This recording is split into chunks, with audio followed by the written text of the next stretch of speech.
Baik, Assalamualaikum warahmatullahi wabarakatuh. Selamat pagi, selamat siang, selamat sore, maupun selamat malam kepada teman-teman yang telah menonton video kami kali ini. Selamat menjalankan ibadah puasa. Semoga kita semua diberikan kesehatan, diberikan kemudahan oleh Allah Subhanahu wa Ta'ala, sehingga kita dapat menjalankan ibadah puasa ini dengan maksimal.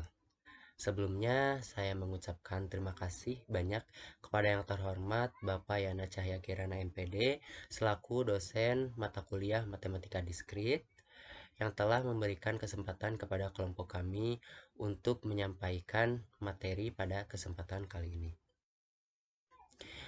Baik teman-teman, sebelumnya izinkan kami untuk memperkenalkan diri. Perkenalkan, nama saya sendiri.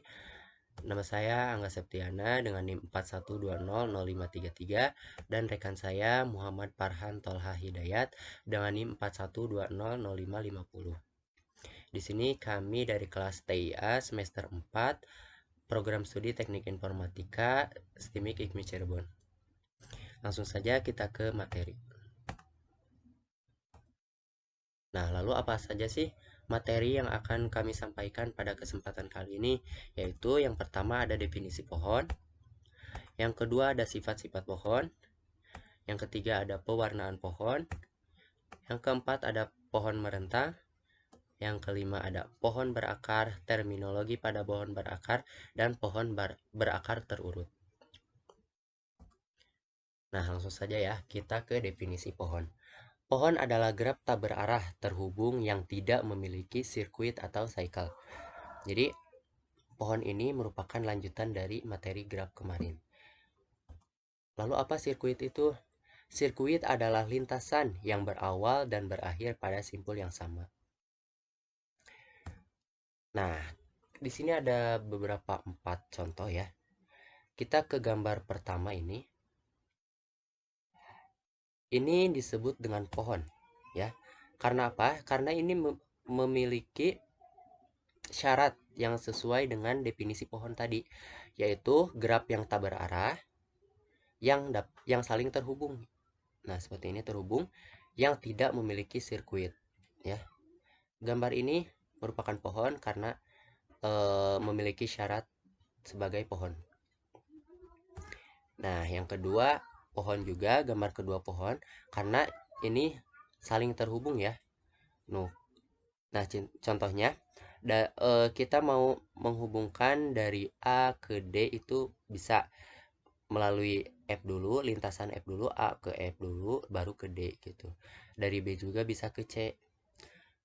Dari B ke E dulu, kemudian ke lintasan C. Jadi ini saling terhubung ya. Nah, yang ketiga ini bukan pohon. Karena apa?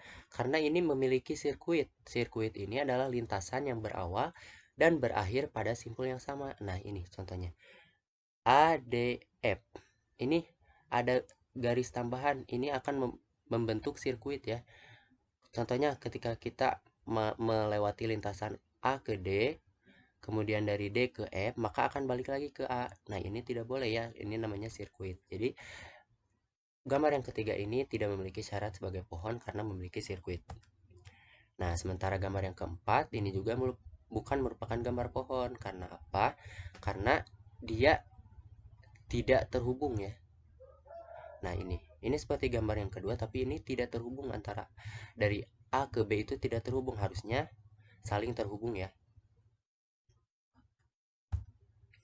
Nah, di samping pohon juga ada yang namanya hutan atau forest. Hutan adalah kumpulan pohon yang saling lepas atau graf tidak terhubung yang tidak mengandung sirkuit.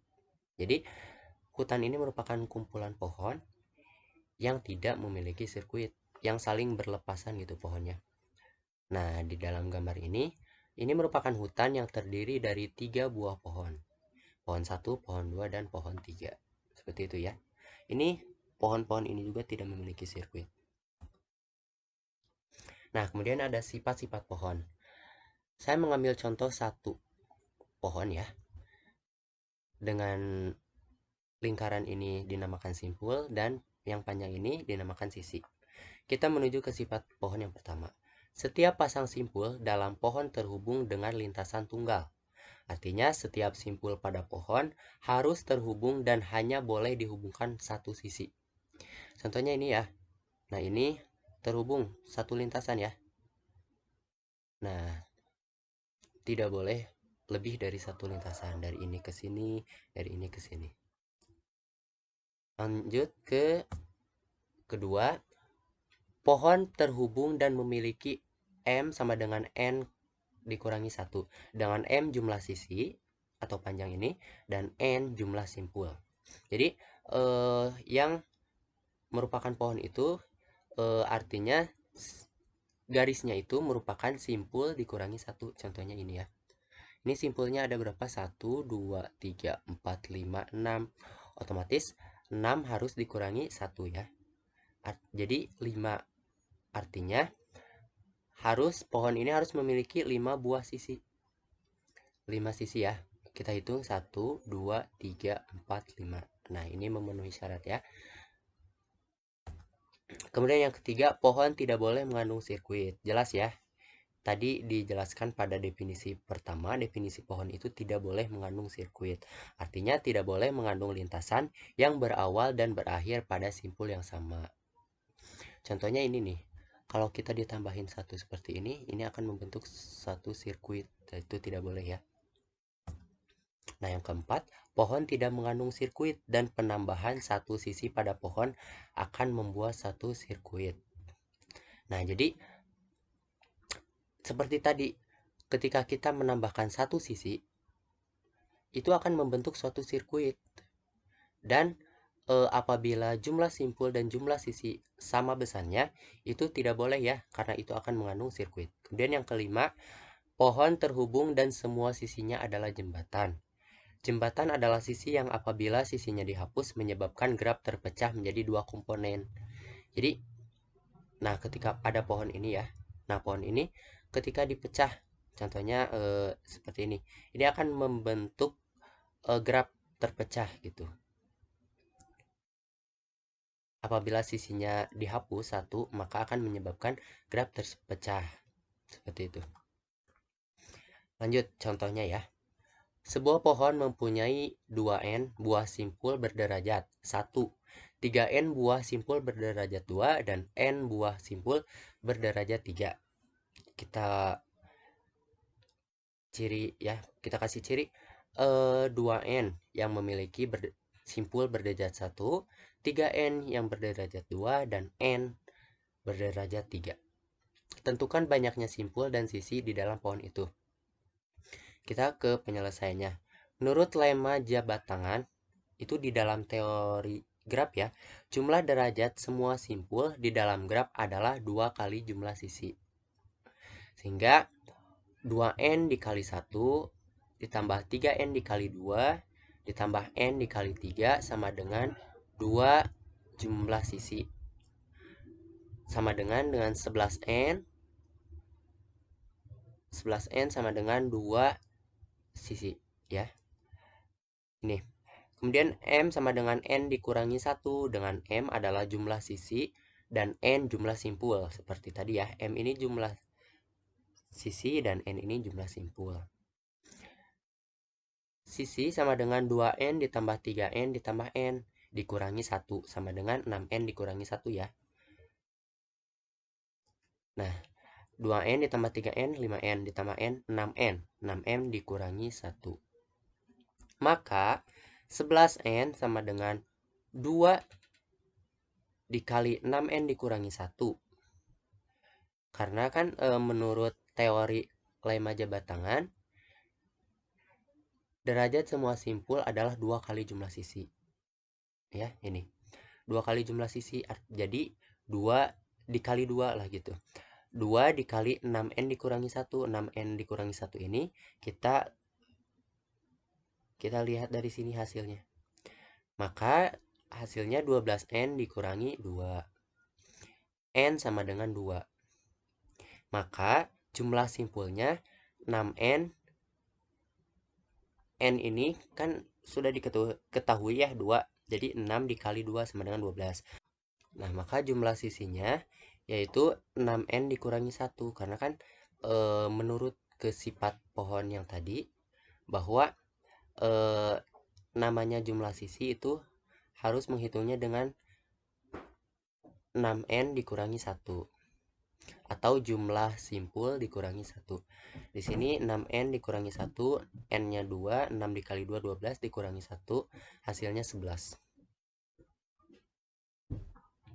Nah, pewarnaan pada pohon. Jika ditinjau dari teori pewarnaan graf, maka pohon mempunyai bilangan kromatik 2. Dengan kata lain, 2 buah warna sudah cukup mewarnai simpul-simpul pada pohon, sehingga tidak ada 2 buah simpul bertetangga mempunyai warna yang sama. Contohnya di sini saya mempunyai 1 buah pohon ya. Nah, ini pohon. Saya memberi warna hijau dan merah. Pada huruf A, C, E, dan F, saya memberi warna merah dan B, kemudian D itu diberi warna hijau. Artinya, dari A ke B ini kan bertetanggaannya ya, bertetanggaan.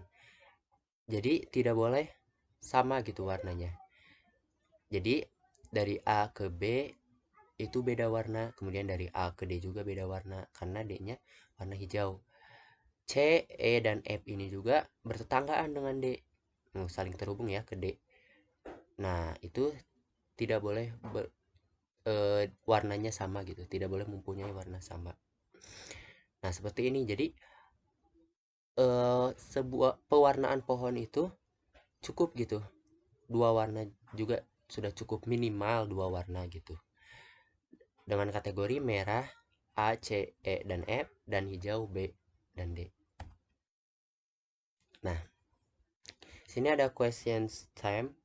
Tentukan gambar di bawah ini apakah merupakan pohon atau bukan, serta berikan penjelasannya. Baik, langsung saja saya jawab ya. Nah, gambar pertama ini merupakan pohon ya, karena dia itu merupakan suatu graf yang saling terhubung dan tidak memiliki sirkuit. Nah, itu penjelasannya ya. Kemudian yang kedua, ini bukan pohon karena dia tidak memenuhi syarat karena memiliki sirkuit. Ini ya, dari A, D, dan F itu ada garis tambahan gitu. Nah, dari A ke F-nya, kalau ini dihapus itu bisa disebut dengan pohon. Karena lihat seperti ini ya. Kita hitung simpulnya 1 2 3 4 5 6, sisinya 1 2 3 4 5 6. Karena kan sifat pohon itu jumlah simpul, kalau jumlah simpulnya 6 berarti jumlah sisinya harus 5. Jadi ini bukan merupakan pohon. Lanjut ya. Kita ke pohon merentang atau spanning tree. Pohon merentang dari graf terhubung adalah uvagraf merentang yang berupa pohon. Pohon merentang diperoleh dengan memutus sirkuit di dalam graf. Nah, ini ada satu graf, kita pecah menjadi beberapa pohon gitu. G ini adalah graf, kita ubah menjadi pohon 1 dengan nama T1, T2, T3, dan T4. Mungkin ada lagi bentuk pohon lainnya, mungkin teman-teman bisa identifikasi sendiri ya. Kemudian di setiap graf terhubung mempunyai paling sedikit 1 buah pohon merentang. Jadi setiap graf terhubung itu pasti mempunyai paling sedikit 1 buah pohon gitu. Maksimalnya ya lebih dari 1 gitu. Kemudian ada graf tak terhubung dengan K komponen mempunyai K buah hutan merentang yang disebut hutan merentang atau spanning forest. Nanti akan dijelaskan ya. Nah, aplikasi pohon merentang. Jadi di dalam materi pohon ini itu erat kaitannya dengan kita sebagai jurusan program teknik informatika gitu. Karena di dalam materi ini itu ada beberapa aplikasi gitu yang dipakai sistem juga dalam menjalankannya. Contohnya di sini ada jumlah ruas jalan seminimum mungkin yang menghubungkan semua kota sehingga setiap kota tetap terhubung satu sama lain. Yang kedua ada perutahan routing pesan pada jaringan komputer. Nah, jadi di dalam pohon merentang ini kita bisa dibuat aplikasi gitu. Contohnya yang pertama jumlah ruas jalan. Jadi kita menentukan rute terdekat gitu, rute terdekat menghubungkan ke kota lain gitu. Kemudian ada peruteuan routing pesan pada jaringan komputer seperti pada gambar di bawah ini. Gambar A ini merupakan jaringan komputer dan B ini pohon merentang itu. Ini kan dijadikan pohon gitu, pohon merentang. Artinya ini dari ini lingkaran ini bisa saling terhubung ke ini, dapat melewati jalur kemana dulu gitu, ditentukan oleh aplikasi pohon merentang ini. Nah, di sini ada pohon merentang minimum. Graf terhubung berbobot mungkin mempunyai lebih dari satu pohon merentang, seperti tadi ya. Pohon merentang yang berbobot minimum dinamakan pohon merentang minimum atau minimum spanning tree gitu. Ini ada graf ya. Kita jadikan pohon, hasilnya seperti ini. Yang mempunyai bobot masing-masing. Nah, di dalam melaksanakan atau apa ya namanya? Mengerjakan tugas dari pohon merentang ini, pohon merentang minimum ini, ada dua algoritma dalam materi yang kami sampaikan. Yang pertama ada algoritma prim. Langkah pertama, ambil sisi dari graf G yang berbobot minimum, masukkan ke dalam T. Kemudian langkah kedua, pilih sisi UV yang mempunyai bobot minimum dan bersisian dengan simbol di T. Tetapi UV tidak membentuk sirkuit di T. Masukkan UV ke dalam T.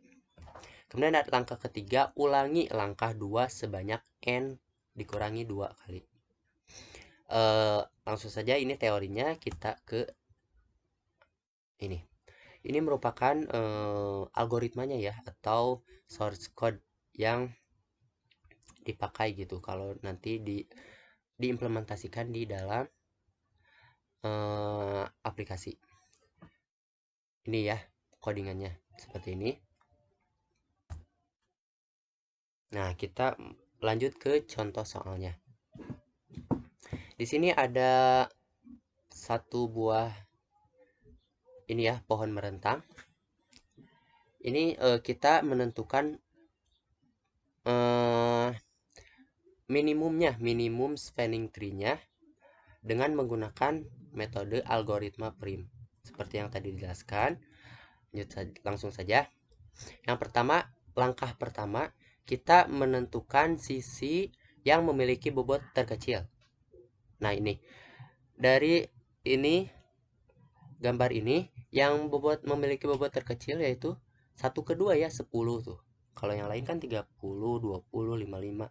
Kita ambil paling sedikit, yaitu dari sisi 1 ke 2 dengan bobot 10. Kemudian langkah kedua, cari yang paling dekat dengan sisi ini yang berdekatan. Kita mengambil 2 ke 6, yaitu 25 bobotnya ya. Nah, 25 ya. Kemudian yang ketiga, setelah ini kita cari mana ya yang paling itu lagi.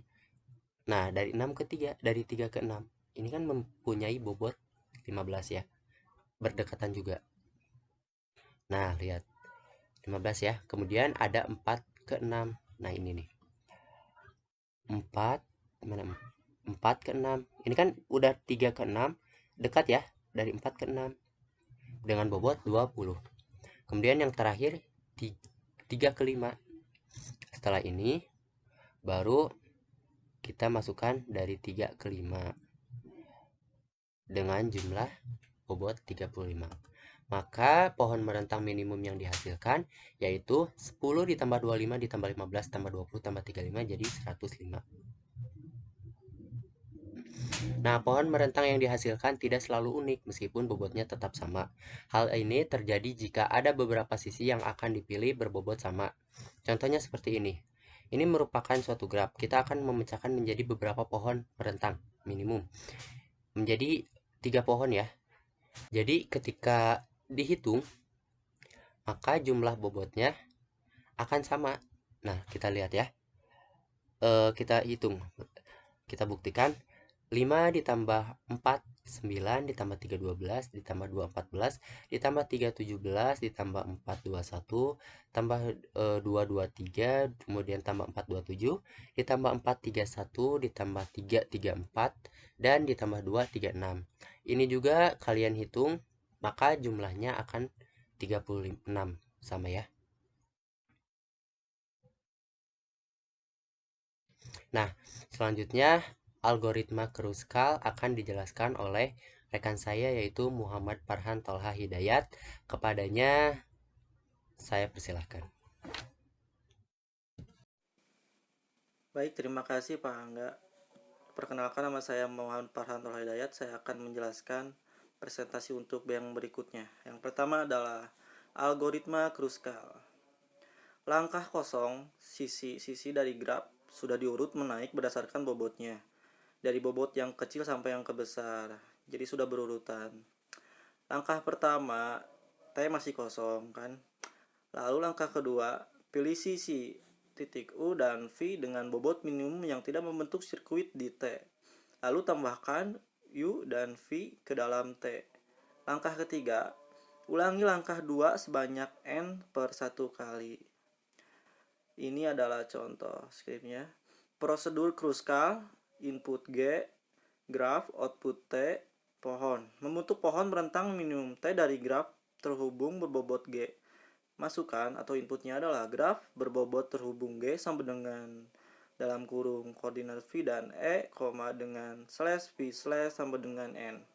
Outputnya atau keluarannya adalah pohon rentang minimum T sama dengan V, E kutip dalam kurung dan tutup kurawa. Deklarasinya adalah yaitu I, P, Q, U, dan V adalah integer. Algoritmanya adalah asumsi sisi-sisi dari graf sudah diurut menaik berdasarkan bobotnya, yaitu dari bobot kecil sampai yang ke terbesar.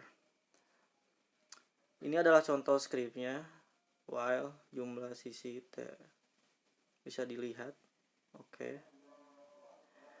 Selanjutnya adalah contoh dari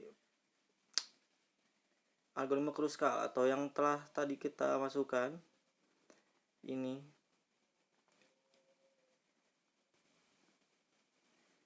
Lalu sisi-sisi diurut menaik. Sisi yang pertama 1,2 dalam kurung 3,6, yang selanjutnya 4,6, 2,6, 1,4, 3,5, 2,5, 1,5, 2,3, 5,6. Sisi yang 1,2 bobotnya adalah 10. Sisi yang 3,6 bobotnya adalah 15. Sisi yang 4,6 bobotnya adalah 20. Sisi yang 2,6 bobotnya adalah 25. Sisi yang 1,4 bobotnya 30. Sisi yang 3,5 bobotnya 35.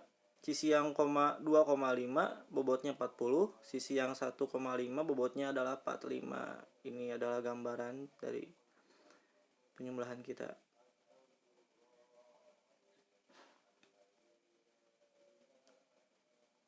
Dapat dihasilkan, hasil akhirnya adalah bobot sama dengan 10 tambah 25 tambah 15 tambah 20 tambah 35 sama dengan 105. Untuk yang selanjutnya, saya akan membahas pohon berakar atau rooted tree. Pohon yang satu buah simpulnya diperlakukan sebagai akar dan sisi-sisinya diberi arah sehingga menjadi graf berarah dinamakan pohon berakar atau rooted tree. Ini adalah contohnya. Contoh yang A adalah pohon berakar, dan yang B sebagai perjanjian tanah panah pada sisi dapat dibuang. Lalu yang selanjutnya pohon dan dua pohon-pohon berakar yang dihasilkan dari pemilihan dua simpul berbeda sebagai akar. Ini adalah terminologi pada pohon berakar. 1. Anak atau child to children dan orang tua parent. B, C dan D adalah anak-anak simpul A. A adalah orang tua dari anak-anak itu. Bisa kita lihat di sini penggambarannya. Dapat dipahami ya. Lalu yang kedua adalah lintasan atau path. Lintasan dari A ke J adalah A, B, E, J. Panjang lintasan dari A ke J adalah 3. A, C 1, 2, 3. Lalu yang ketiga adalah saudara kandung, sibling. F adalah saudara kandung E, tetapi G bukan saudara kandung E karena orang tua mereka berbeda. Bisa kita dilihat dari contoh ini. F adalah saudara kandung E, tetapi karena orang tua mereka berbeda, G bukan saudara kandung dari C. Bisa kita lihat di sini berbeda ya. Lalu yang keempat adalah upah pohon atau subtree. Beginilah contohnya. Dan yang kelima adalah derajat atau degree. Derajat sebuah simpul adalah jumlah upah pohon atau jumlah anak pada simpul tersebut. Derajat A adalah 3, derajat B adalah 2, derajat D adalah 1, dan derajat C adalah 0. Jadi derajat yang dimaksudkan di sini adalah derajat sampai keluar. Derajat maksimum dari semua simpul merupakan derajat pohon itu sendiri. Pohon di atas berderajat 3. Kita lihat contohnya di sini.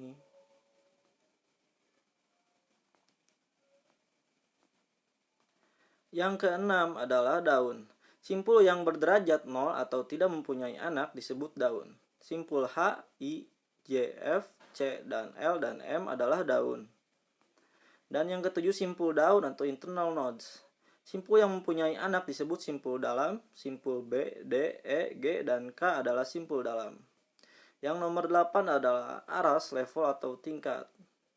Kita dilihat dari sini, A atau levelnya adalah 0, B, C, dan D levelnya adalah 1, E, F, dan G arasnya adalah 2, H, I, J, K aras atau levelnya adalah 3, sedangkan yang I dan M arasnya adalah 4. Untuk yang selanjutnya adalah yang terakhir dari pembahasan dari kelompok kita, pohon terurut atau ordered tree.